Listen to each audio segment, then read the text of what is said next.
भाई देखो परफॉर्मेंस वाली बातें हो गई, अब जरा कैमरे वाली बातें कर लेते हैं। बिकॉज आज जो हमारे पास फोन है ये कैमरा सेंट्रिक है। आपने टाइटल में देख लिया होगा भाई, डीएसएलआर वाले जेनेटिक्स हैं इसके अंदर। मतलब क्या सच में है, वो सारा हम इस वीडियो में टेस्ट करेंगे। एंड जैसे कि नई जनरेशन वाले फोन्स आ चुके हैं, तो स्नैपड्रैगन 8 एलीट जेन 5 वाले iQOO 15 एंड OnePlus 15 का वीडियो मैं ऑलरेडी बना चुका हूं। एंड 2000 परफॉर्मेंस सेंट्रिक फोन, उसमें कैमरा इज लाइक ओके। अब वीवो की जो ये सीरीज होती है ये होती है कैमरा सेंट्रिक, लेकिन परफॉर्मेंस के क्या हाल है, ओवरऑल फोन कैसा है, और ये कॉम्पैक्ट फ्लैगशिप है, तो इसकी डिटेल में बात करते हैं। इतने आप लाइक सब्सक्राइब मारो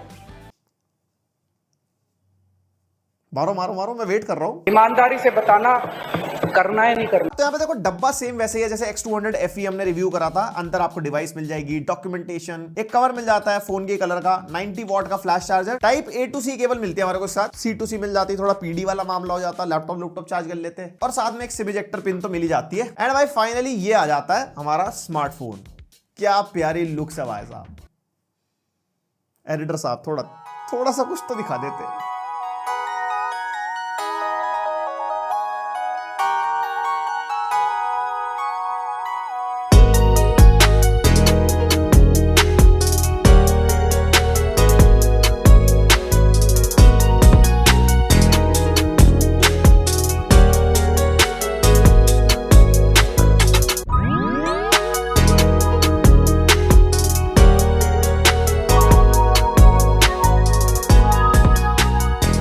जैसे इन हैंड आप इस फोन को पकड़ते हो ना, जो कॉम्पैक्ट फीलिंग जो आती है, बिकॉज ये जो 6.3 इंचेस वाला सेगमेंट है ये बहुत ज्यादा हैंडी फील होता है। जैसे आईफोन 17 भी अगर आप देखो, या OnePlus का 13S हो गया, ये वाले फोन्स बहुत बढ़िया लगते हैं। प्लस जो X300 FE है ना, ये मोटा भी नहीं है ऐसा जितना। और हमारे पास एलीट ब्लैक कलर है, इसके अंदर समिट रेड और मिस्ट ब्लू भी आते हैं। अपनी चॉइस के हिसाब से आप चूज कर सकते हो अगर इस वीडियो के एंड तक बाय करने का मन बनता है तो। और यहाँ पे जो ग्लास है ना, वो कैमरा मॉड्यूल तक ऐसे कुछ ऐसा उठा हुआ है, और कैमरा मॉड्यूल एकदम बड़ा चौड़ा। वैसे हाँ, अगर आप बिना कवर के टेबल पे रखते हो तो फोन वॉबल करता है, बट अगर आप इसका कवर लगा लोगे तो ऐसी कोई दिक्कत नहीं होती। और वैसे भी ज्यादातर लोग कवर के साथ ही यूज करते हैं। आप मुझे बताना बिना कवर वाले हो या कवर वाले हो। मैं कवर वाला हूं। और साइड में एल्यूमिनियम फ्रेम मिल जाएगा, एंटीना बैंड्स है, राइट साइड में volume button, power button, top पे हमारे को स्पीकर माइक्रोफोन, नीचे की तरफ हमारे को स्पीकर माइक्रोफोन सिम ट्रे, जिसके अंदर 2 नैनो सिम आप डाल सकते हो। एंड टाइप सी 3.2 जेन 1 वाला ये पोर्ट है, यानी कि fast speed data transfer and display output mirroring हो जाती है। उसके अलावा कुछ नहीं, 4K 60 हर्ट्ज का आउटपुट देता है। और हाँ, बैक ग्लास की प्रोटेक्शन कौन सी है इसका कोई आइडिया नहीं है। और ये जो बैक ग्लास है ना, सेम वैसे है जैसे OnePlus 15 का नहीं था। ऐसे आप हाथ मारते हैं तो स्क्रैचेस से दिखाई देते हैं, लेकिन वो साफ हो जाते हैं। बट ओवरऑल जो इन हैंड फील है फोन, ये बहुत कंफर्टेबल है। बिकॉज इसका वेट भी ना 195 ग्राम्स के आसपास ही है, तो हैवी फील नहीं होता। 7.95 mm की थिकनेस है इसकी, और IP68 एंड 69 रेटेड फोन है, तो पानी वानी में अगर गिर जाता कोई ऐसी दिक्कत नहीं आएगी। बट स्टिल रिस्पॉन्सिबली, क्योंकि सर्विस सेंटर में वारंटी नहीं मिलती वाटर डैमेज की। और स्टीरियो स्पीकर्स के साथ आता है। आप इसका एक बार सैंपल सुनो। ये गाना सुन के अलग में पक चुका, इतना ज्यादा वायरल हो गया भाई साहब। और जितना इस फोन का साइज है, इसके स्पीकर अच्छे खासे लाउड फील होते हैं। जैसे OnePlus 13 से iPhone 17 से मैं कंपेयर कर रहा था, काफी फुल फीलिंग सी आवाज है, और स्टीरियो सेपरेशन वगैरह भी अच्छा फील होता है। मतलब स्पीकर्स डिसअपॉइंट नहीं करते। And yes, Oppo, Realme, OnePlus में डॉल्बी एटमॉस तो आता नहीं है, सुपर ऑडियो आता है, जिसके 2 डिफरेंट मोड्स मिलते हैं सेटिंग्स में, जो आप चेंज कर सकते हो। और ऑडियो सुपर रेजोल्यूशन भी, जिससे ऑडियो की क्वालिटी एनहांस वगैरह हो जाती है। और कोडेक्स में देख रहा था SBC, AAC बेसिक तो होते हैं, LHDC 5.0, LDAC वगैरह का भी सपोर्ट है। तो आप एक्सटर्नली कोई ब्लूटूथ डिवाइस वगैरह यूज करोगे तो फुल आउटपुट ले पाओगे। एंड हैप्टिक्स बढ़िया प्रीमियम वाली फीलिंग देते हैं, एकदम जिग टाइप की मोटर है। और इसके अंदर आप हैप्टिक का स्टाइल चेंज भी कर सकते हो, क्रिस्प एंड सॉफ्ट के बीच में। तो क्रिस्प वाला मेरे को ज्यादा बढ़िया लगता है। बाकी UI की इंप्लीमेंटेशन अच्छी है, वीवो का फोन है, ओरिजिन OS मिलता है, बढ़िया मामला। अब आ जाते हैं डिस्प्ले पे। 6.31 इंचेस की डिस्प्ले है भाई। बेजल आप देखो, सबसे पहले बिल्कुल ऐसे एज टू एज डिस्प्ले है, फीलिंग बहुत बढ़िया आती है। LTPO AMOLED डिस्प्ले, यानी कि 1 हर्ट्ज तक जाती है। और डिस्प्ले की प्रोटेक्शन स्कॉट सेंसेशन ग्लास है, जो अच्छे खासी प्रोटेक्शन दे देता है। प्रोटेक्शन इज वेरी इंपॉर्टेंट भाई साहब। और ये हमारे फुल HD प्लस डिस्प्ले है, 1216x2640। एंड वैसे प्राइसिंग इसकी भी 76,000 रुपीज की, बाकी कार्ड ऑफर वगैरह अलग से हैं। तो इस प्राइस पे 2K डिस्प्ले हो सकती थी, लेकिन एक चीज जो मेरे को फील हुई, साइज जैसे कि छोटा है, तो फुल HD प्लस या 1.5K में भी अच्छे एक्सपीरियंस देता है। और 120 हर्ट्ज का रिफ्रेश रेट है, और प्रॉपर हमारे UI में 120 हर्ट्ज चलता है। इवन इंस्टाग्राम, YT शॉर्ट्स वगैरह में भी देख रहा था 120 हर्ट्ज तक जाता है। और 2160 हर्ट्ज की PWM डिमिंग मिल जाएगी, जिससे मतलब यूज करते हुए आई स्ट्रेन वगैरह भी नहीं होता, अगर आप लो ब्राइटनेस पे भी यूज कर रहे हो। और डिस्प्ले का कलर गैमेट हम टेस्ट करें। रहे थे 99% sRGB, 87% P3, यानी कि बढ़िया कलर्स वगैरह हमारे को इसके अंदर मिलते हैं। और ब्राइटनेस हम टेस्ट कर रहे थे जिसमें ऑटो ब्राइटनेस को ऑफ रखा था हमने 100% में इंडोर में, तो हमारी 600 निट्स के आसपास तक की ब्राइटनेस निकल गई। लेकिन आउटडोर कंडीशन में जिसमें ऑटो ब्राइटनेस ऑन था 975 निट्स तक चली गई थी। और हाँ, ये जो आप नंबर्स देख रहे हो ना 0% से लेके 100% में सेम ही नंबर्स दिखाई दे रहे हैं। बेसिकली वो ब्राइटनेस को अलग अलग निट्स टेस्ट करने के लिए होता है हमारी जो डिवाइस है हमारे पास। तो हम ना ब्राइटनेस कम ज्यादा नहीं करते, वो पूरी 100% पे टेस्ट कर देते हैं, इसलिए हर परसेंटेज वैल्यू पे सेम ही नंबर आता है। किसी ने कमेंट किया था इसलिए मैं इसका जवाब दे रहा हूं। और ब्राइटनेस अच्छी है, आपको इंडोर यूज करना हो, इवन आउटडोर यूज करना हो, फोन एकदम बढ़िया यूजेबल रहता है। हाँ, वैसे ब्रांड का कहना है 4500 निट्स की पीक ब्राइटनेस, बट वो 1% विंडो में होती है। कोई डिस्प्ले में कोई पिक्सल हाईलाइट बड़ा तेज होगा कि सीन में एडवर्टीजमेंट कर दो भाई साहब। 4500 निट्स ऑल टाइम देख ली ना अगर पूरी स्क्रीन में, अंधे हो जाओगे।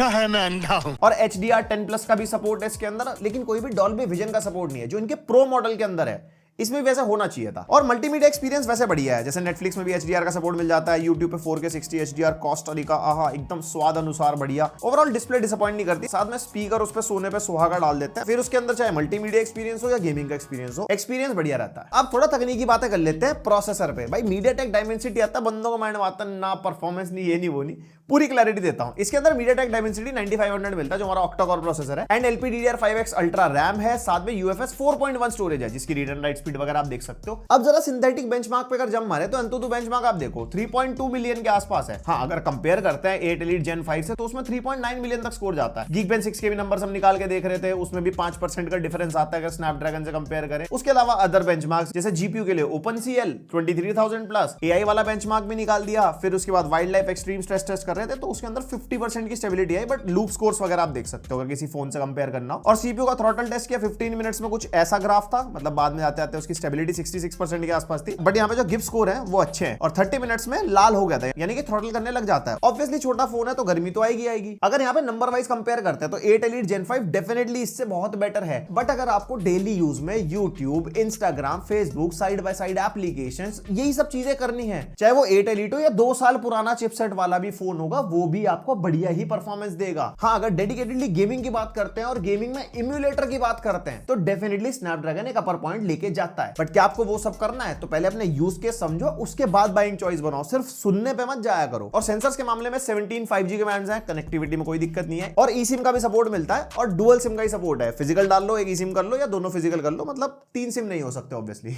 और Wi-Fi 7 एंड ब्लूटूथ वर्जन 6 का सपोर्ट मिलता है। NFC भी हमारे को मिल जाएगा, टैप एंड पे वगैरह अगर आपको करना है। आप में से कौन कौन लोग NFC यूज करते हो, मेरे को बताना वैसे कमेंट करके। और अल्ट्रासोनिक फिंगरप्रिंट सेंसर मिलता है, बहुत स्नैपी फास्ट काम करता है। और फोन में IR सेंसर भी है जो हमारे कैमरा मॉड्यूल में, जिससे आप AC TV वगैरह कंट्रोल कर सकते हो। प्रोजेक्टर तो all time favourite. And sensors app में मैं देख रहा था टोटल 52 सेंसर्स हमारे को मिलते हैं, और जायरो भी अच्छा काम करता है फोन के अंदर, जैसे हम गेमिंग में देख रहे थे। अब थोड़ी गेमिंग वाली बातें कर लेते हैं। सबसे पहले जो गेमिंग के फीचर्स है, जैसे इसके अंदर आपको परफॉर्मेंस पैनल मिल जाता है जिसके अंदर बैटरी सेवर, बैलेंस, बूस्ट वगैरह मिलता है हमारे को। रिफ्रेश रेट आप चेंज कर सकते हो, ब्राइटनेस यहाँ पे चेंज हो जाएगी, वाईफाई नेटवर्क वगैरह दिखाता है, इवन टच सैम्पलिंग रेट भी आप कम ज्यादा कर सकते हो। Then coming on to the gaming tools, voice changer, gaming super resolution, वही जो वीवो और iQOO के फोन में हमारे को फीचर्स मिलते हैं। मैं एक बार स्क्रॉल कर देता हूं, सारे मिल जाएंगे। हाँ, special call out to 4D vibrations, motion control भी मिलता है, एंड बाईपास चार्जिंग भी इसके अंदर मिलती है। और ऑन द गो जो आपके नीचे एप्लीकेशंस वगैरह है वो भी आप स्क्रीन पे खोल पाओगे। अब जरा रियल लाइफ परफॉर्मेंस देख लेते हैं। BGMI हमने टेस्ट किया, स्मूथ पे अल्ट्रा एक्सट्रीम मिल जाता है, यानी कि 120 FPS वाली गेमिंग, 117 से 118 FPS मिल जाता है एवरेज। और अभी जो फोन का टेंपरेचर है वो 31.5 के आसपास है। फिर कॉल ऑफ ड्यूटी लो पे अल्ट्रा चलाया जिसमें वही 120 FPS का सपोर्ट मिल जाता है, ये भी अच्छे FPS दे जाता है। टेंपरेचर अभी भी 31 के आसपास ही है। फिर CarX स्ट्रीट टेस्ट किया, रेजोल्यूशन को फुल पे रखा, FPS नो लिमिट रखी, जिसके अंदर भी हमारे को एवरेज 60 FPS मिल गए। स्मूथनेस भी हमारी 99.5% के आसपास है, और यहाँ पे फोन हल्का सा वार्म फील देने लगा हाथों में, जिसमें चिप टेंपरेचर अगर आप देखो तो 38 के आसपास चले गए थे, और फिजिकल टेंपरेचर आगे से 33 34 और पीछे से 31 डिग्रीज के आसपास। और भाई रेड टेंशन आ गया फोन पे, जिसके अंदर हमारे को ग्राफिक्स की कोई सेटिंग्स वगैरह सच मिलती नहीं है, बस रेजोल्यूशन स्केलिंग है जो पूरी 100% पे थी बाय डिफॉल्ट। और उसके अंदर हमारे को 30 एवरेज FPS मिल गए थे। जो स्मूथनेस है वो इसके अंदर शो नहीं कर रहा था, प्रोबेबली अ ग्लिच या फिर नया गेम है शायद, इस वजह से नहीं। और मैक्सिमम टेंपरेचर अभी भी 36 डिग्रीज ही है, मतलब ज्यादा नहीं गए, और फिजिकल टेंपरेचर भी उतने ही है। और ऑलमोस्ट 1 घंटा गेमिंग करने के बाद फोन हल्का सा वार्म फील होने लगा हाथ में। फिर गेंशिन इंपैक्ट टेस्ट किया, हाई सेटिंग्स पे 60 FPS सेट कर दिया था, एवरेज 60 FPS मिल गए। चिप टेंपरेचर अभी भी 31 32 के आसपास। फिर गेंशिन इंपैक्ट को हाईएस्ट सेटिंग्स पे भी टेस्ट किया हमने, जिसमें 60 FPS ही मेंटेन कर गया, और इसमें चिप टेंपरेचर 38 डिग्रीज तक चलेगा, और फिजिकल टेंपरेचर बढ़ गए थे 33 34 के आसपास पीछे से। फिर वुदरिंग वेव्स टेस्ट किया हमने, जिसके अंदर बैलेंस सेटिंग थी, 60 FPS रखा था, उसमें 57 58 मेंटेन कर गया, बट चिप टेंपरेचर 42 टच कर गए थे भाई यहां तक। और उसके बाद फिर इसी के अंदर क्वालिटी प्रीसेट रखा, जिसमें सेटिंग्स हमारी बढ़ जाती है। एवरेज FPS 1-2 कम हो गए 56-57 के आसपास। स्मूथनेस भी थोड़ी हमारी 94% के आसपास थी, बट यहाँ पे चिप टेम्परेचर्स बहुत हाईएस्ट चले गए थे 44 के आसपास, और फोन हाथ में एक्चुअली वार्म फील हो रहा था। 36-37 डिग्रीज के आसपास थे बैक से टेम्परेचर, और फ्रंट 33-34। तो यहाँ पे आपने एक चीज नोटिस करी, जितने भी गेम्स ऑफिशियली हमारे को प्ले स्टोर पे मिलते हैं वो जो हम खेल रहे हैं स्नैपड्रैगन 8 एलीट जेन 5, और इसमें इतना कोई खास बड़ा डिफरेंस है नहीं, उतने के लगभग आसपास एफपीएस आपको मिल जाते हैं। ऑब्वियसली गेमिंग सेंट्रिक फोन नहीं है, बट आपको गेमिंग का एक्सपीरियंस बढ़िया मिल जाएगा। फिर से बोलता हूं, अगर बात करते हैं इम्यूलेशन वगैरह की, अगर विंडोज वाले गेम खेलने हैं या दूसरे इम्यूलेटर चलाने हैं, तो वहां पे स्नैपड्रैगन ऑप्टिमाइज्ड है, वहां पे मीडियाटेक इतना अच्छा काम नहीं कर पाता अभी तक। तो फ्यूचर में कुछ कह नहीं सकते। और ऑपरेटिंग सिस्टम यूजर इंटरफेस की बात कर लेते हैं। Origin OS 6 के साथ आता है फोन। Vivo एंड iQOO के अंदर Origin OS 6 आ चुका है, फन टच का फन साइड हो चुका है। एंड यस, Origin OS अपने आप में काफी अच्छा UI है। और हाँ, 5 इयर्स के मेजर अपडेट्स एंड 7 इयर्स के सिक्योरिटी पैचेस इसके साथ मिलेंगे, यानी कि फोन फ्यूचर प्रूफ भी है। और जब हमने फोन ऑन किया था ना, तो यहाँ पे मेरे को ऐसा कोई बेकार ब्लोटवेयर नहीं मिला, बट हाँ, प्री इंस्टॉल्ड एप्स है जैसे फोन पे, नेटफ्लिक्स, फेसबुक, इंस्टाग्राम, लिंक्डइन वगैरह, जिसको आप चाहो तो अनइंस्टॉल कर सकते हो। और वी ऐप स्टोर की नोटिफिकेशन भी मिलती है, जिसको आप डिसेबल कर सकते हो। प्रीमियम एक्सपीरियंस तक पहुंचने में 2-4 स्टेप लगेंगे, पर पहुंच जाओगे। भाई चलने बहुत बढ़िया है, यहाँ पे एनिमेशंस वगैरह काफी स्मूथ है और काफी स्नैपी है चलने में। बहुत सारी एप्लीकेशन साइड बाय साइड खोलते रहो, कुछ है बहुत बढ़िया चलता है। और ड्रैगन को मिलता है, जैसे फोटोज वगैरह आप एल्बम से ऐप से ड्रैग करोगे तो आप किसी भी एप्लीकेशन पे शेयर कर सकते हो एक्सटर्नली। ऊपर डायनामिक आइलैंड से इंस्पिरेशन वाला ओरिजिन आइलैंड मिल जाता है, जिसमें आपको अलर्ट्स वगैरह मिल जाएंगे। एक प्राइवेट स्पेस मेरे को बढ़िया लगा, इसमें नीचे जो आइकन्स आते हैं ना, उसको लेफ्ट स्वाइप करके रखो, ऐसे प्राइवेट स्पेस खुल जाता है, जिसमें आपको ऑब्वियसली पासवर्ड डालना पड़ेगा। और इसके अंदर भाई फोन अपना ही अलग, इसका कैमरा अलग, इसकी फोटोज अलग, आपकी एप्लीकेशन अलग, अपना प्राइवेट स्पेस प्राइवेट रहना चाहिए कुछ चीजें।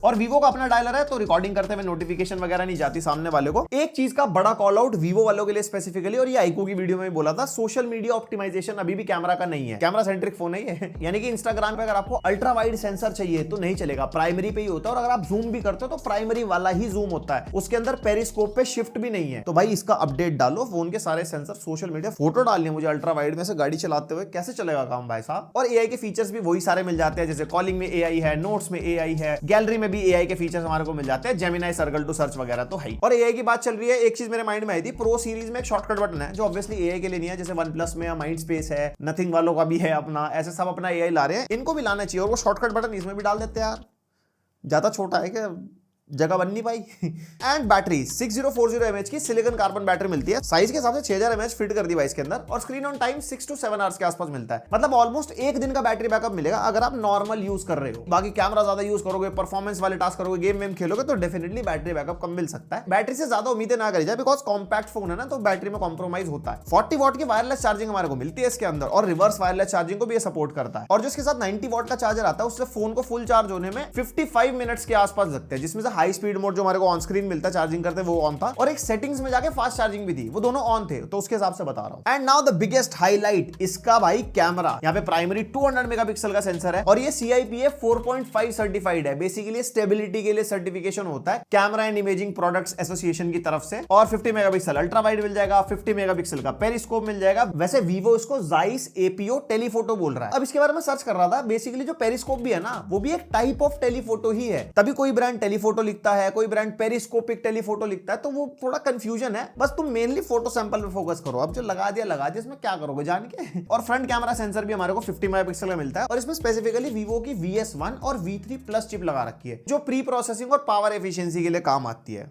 हम अपने हाथ से कुछ नहीं करे, चिप लगाए हुए सब फोटो बड़े निकाल देंगे। एंड इतना बड़ा कैमरा मॉड्यूल है, लेकिन फ्लैश ऊपर कोने में है। और फ्लैश में एक चीज मैं नोटिस कर रहा था, जब आप 0.6 1x पे रहते हो तो आपके सिंगल फ्लैश जलती है, जैसे ही आप 2x पे शिफ्ट करते हो या उससे ऊपर, तो हमारे दोनों फ्लैश जल जाती हैं। हाँ, 10x पे जाते फिर वो फ्लैश बंद हो जाती है। एंड भाई video recording 4K 60 FPS back and front आप रिकॉर्ड कर सकते हो, इवन बैक से 4K 120 FPS भी, इवन लॉग रिकॉर्डिंग भी आप कर सकते हो in pro mode. And the best part, अगर आप पोर्ट्रेट वीडियो बनाते हो, वही जो ब्लर वाली होती है ना, एकदम कैमरा वाला मामला, 4K 60 FPS में वो भी रिकॉर्ड होती है। और उसके अंदर आप 1x 2x and even periscope यानी कि 3x में भी शिफ्ट कर सकते हो, बट रिकॉर्डिंग चलते हुए नहीं, रिकॉर्डिंग से पहले। और फ्रंट में भी 4K 60 FPS पे पोर्ट्रेट वीडियो बना सकते हो, but single he camera sensor है। भाई कैमरे के नाम पे तो भैया फाड़ रहे हैं वीवो वाले। और अगर फ्रंट कैमरा से आप वीडियो बनाते हो, व्लॉगिंग वगैरह करते हो, ये भी 4K 60 FPS पे ही रिकॉर्ड करता है। और ये भी वॉकिंग शॉट आ रहा है हमारा, कुछ ऐसी क्वालिटी है। बाय साइड जो थोड़ा यार, एंड माइक भी फोन का यूज हो रहा है। और बताना कमेंट करके कैसी लगी क्वालिटी। और ये बैक कैमरा का वीडियो सैंपल है, 4K 60 FPS पे रिकॉर्ड कर रहे हैं, वॉकिंग शॉट है, तो आप इसकी स्टेबलाइजेशन भी देख सकते हो। एंड क्वालिटी कुछ ऐसी है, लाइटिंग शिफ्ट हो गई है। बाली भाई आ गए हमारे फ्रेम में, फ्रेम थोड़ा बड़ा करो भाई, बड़ा इंसान है।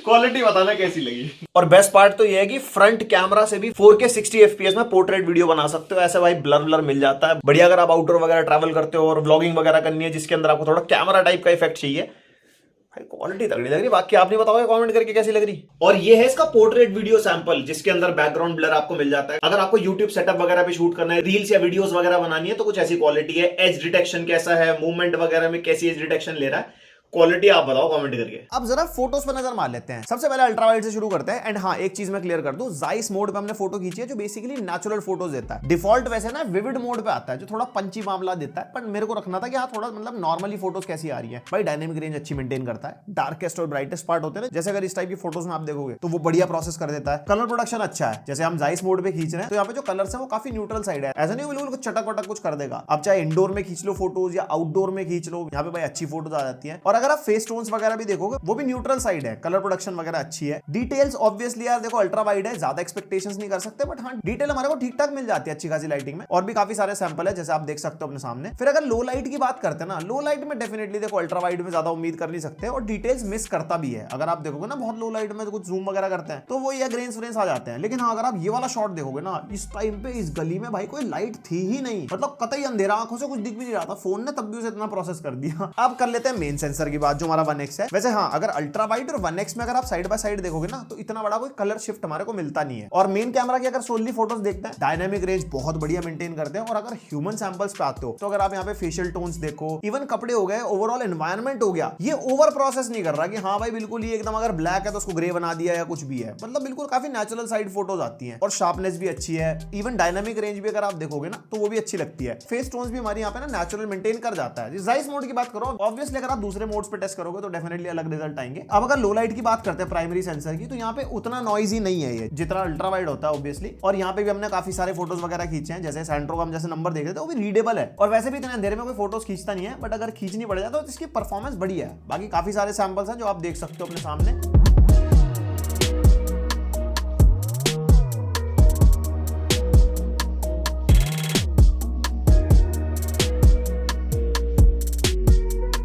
एंड इसी का एक 2x डिजिटल जूम भी आता है। अगर 1x और 2x अगर आप देखो तो इन दोनों की प्रोसेसिंग में इतना बड़ा डिफरेंस नहीं है, क्योंकि 2x जो है ना डिजिटल जूम है, ये डेडिकेटेड सेंसर नहीं है। काफी सारे सैंपल निकाले थे इसके भी अगर आपको देखने हो।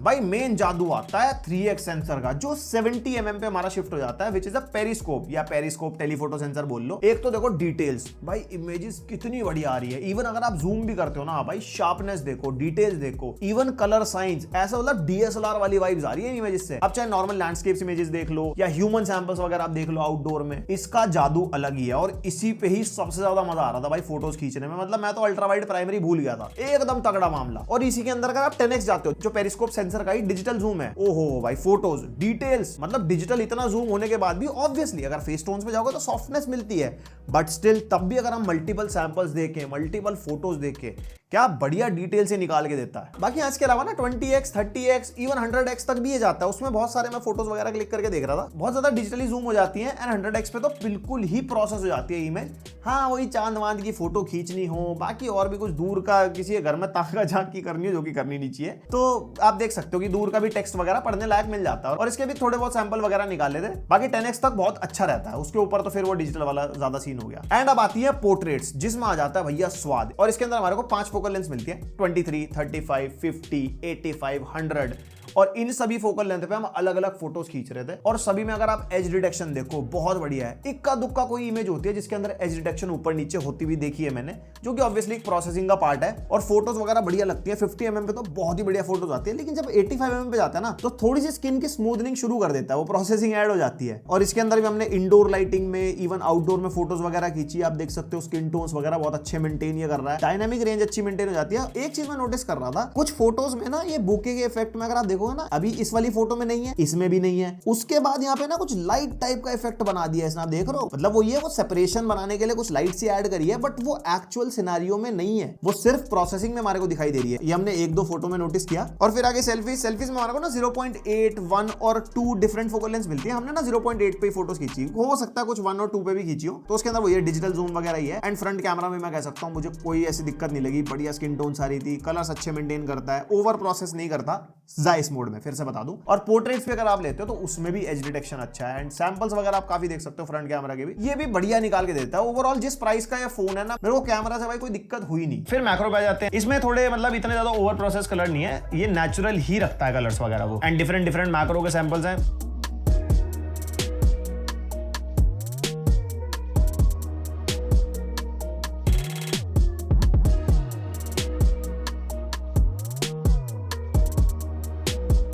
तो भाई ये था पूरा रिव्यू Vivo X300 का, एंड ये 75,999 पे लॉन्च हुआ है, जो 12 to 56 GB वाला वेरिएंट है। बाकी 12,512, 16,512 आप जा सकते हो 86,000 रुपीज तक। और हाँ, इसके साथ तो वो टेलीफोटो वाली किट भी मिलती है 19,000 रुपीज की अलग से। और हाँ, वो X300 पे भी लग जाती है, X300 Pro पे लगा के तो और ज्यादा बढ़िया डिटेल्स वगैरह कैप्चर हो जाती है। एंड देखो कंक्लूड कर लेते हैं, कॉम्पैक्ट फोन है, कैमरा सेंट्रिक फोन है, परफॉर्मेंस में भी ऐसी कोई दिक्कत नहीं है। अगर आप डे टू डे टास्क करते हो, ये जो गेम्स मैंने आपको उसके अंदर दिखाए, इवन अगर आप परफॉर्मेंस सेंट्रिक टास्क भी अगर करोगे, अगले दिन फोटो वोटो एडिट करने लगे या छोटा मोटा कुछ भी जो फोन पे बंदा काम करता है, वो सब ये करवा देगा। अगर आपको कैमरा वगैरह नहीं चलाना, आपको परफॉर्मेंस वाला फोन चाहिए, बड़ी बैटरी चाहिए, तो iQOO 15 एंड OnePlus 15 भी आते हैं इसी प्राइस पॉइंट के आसपास, उनका भी रिव्यू है चैनल पे। बट वो कैमरा में इससे नहीं जीत सकते, इसकी यूएसपी कैमरा है, उनकी यूएसपी परफॉर्मेंस और बैटरी है। और भी बहुत सारी चीजें हैं, वो वाली वीडियोस भी देख लेना। बाकी इस फोन में मेरे को ऐसा कोई कमी फील नहीं हुई। हाँ, डॉल्बी विजन अगर मिल जाता तो काफी बढ़िया रहता। एंड आपके क्या थॉट्स है इस फोन के बारे में मेरे को बताना कमेंट करके, और किसी फोन के साथ कंपैरिजन चाहिए जो इसी प्राइस पॉइंट के आसपास आता हो, तो अपना ओपिनियन लिख सकते हो। बाकी लाइक शेयर सब्सक्राइब कर सकते हो। मिलते हैं नेक्स्ट वीडियो, तक के लिए बाय।